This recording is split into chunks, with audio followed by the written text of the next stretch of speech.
Consider this code. Can you predict the final value of R3? At first glance, we know R1 content is 1, and then shifting 1 right by 1 bit position gives the result as 0. So now R2 is 0. Most people think ADC will also give 0 as the result. But here's the hidden trick. The bit shifted out was 1.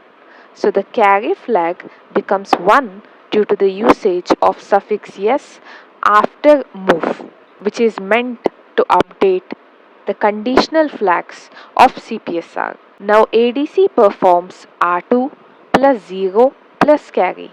That becomes 0 plus 0 plus 1, which is nothing but 1. So the final values are R2 is 0 and R3 is 1. The result changes because LSR, that is logical shift right, updates carry flag, and ADC uses that carry immediately. That single carry bit changes the answer completely. Now let me run the code and show you the final output.